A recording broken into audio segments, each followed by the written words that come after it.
बच्चों, आज हम देखने वाले हैं 5वीं कक्षा विषय हिंदी चैप्टर नंबर 2 बूंदे, जो कि एक कविता है, एक पोएम है। इसके बारे में हम डिस्कस करने वाले हैं। तो देख लेते हैं। ये कविता जो है, इसके कवि है आस्थाना, जो कि इसके कवि है, और हम आज देखने वाले हैं बूंदे।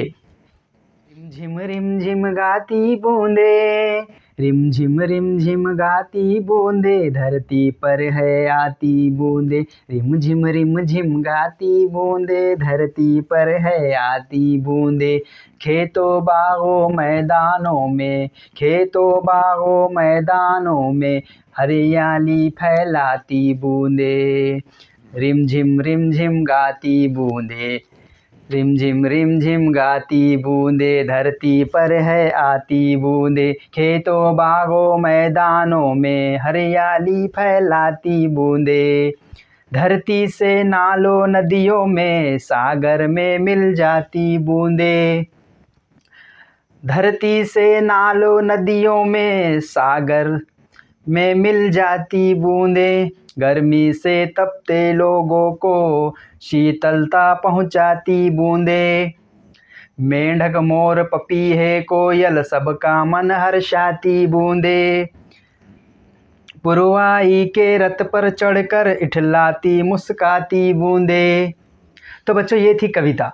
अब इसको हम इसका सारांश देखेंगे, इसका मतलब क्या होता है वो देखेंगे। बारिश का मौसम होता है और वो कैसे आती है, बारीक बारीक बूंदे बनकर आती है नीचे। और कहाँ आती है? तो धरती पर आती है, ज़मीन के ऊपर। फिर खेतों बागों मैदानों में हरियाली फैलाती बूंदे। अब जब हम देखते हैं, जब गर्मा का मौसम होता है तो सारे जो है सो ज़मीन, जो जंगलात जो है, ये क्या हो जाते हैं? बंजर हो जाते हैं। लेकिन जैसे ही बारिश होती है तो ये सब हरे भरे हो जाते हैं, निखर जाते हैं। धरती से नालों नदियों में, सागर में मिल जाती बूंदे।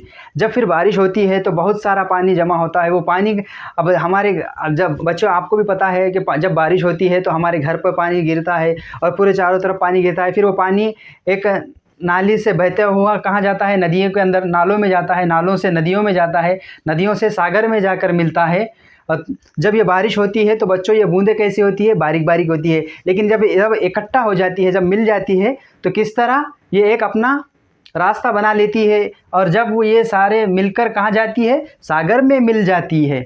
फिर हम बच्चों, आपको पता है जब गर्मा का मौसम होता है तो बहुत गर्मी होती है, लोग परेशान होते हैं, एसी लगाते हैं, कूलर लगाते हैं, हवा का इंतज़ाम करते हैं। लेकिन जब बारिश का मौसम आ जाता है तो जब फिर क्या होता है बच्चों?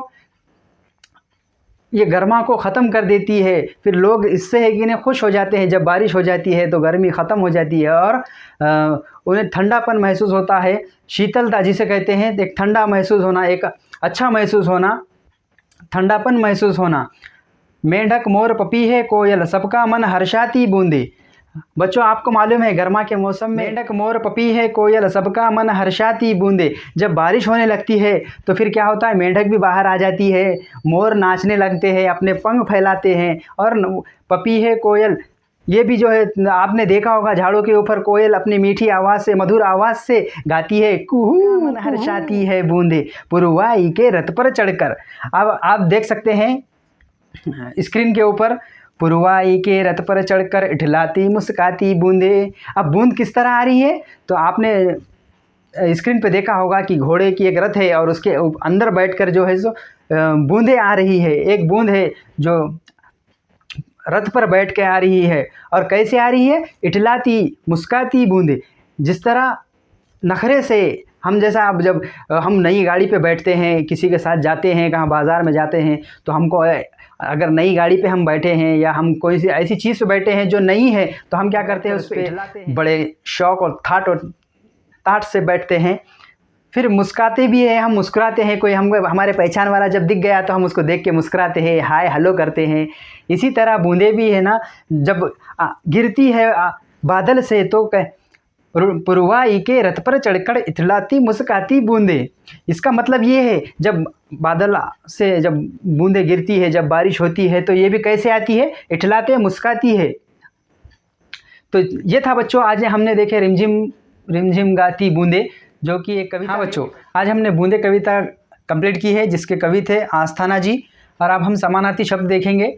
बच्चों, धरती, धरती यानी जिसका मतलब होता है ज़मीन। शीतलता, शीतलता यानी ठंडक।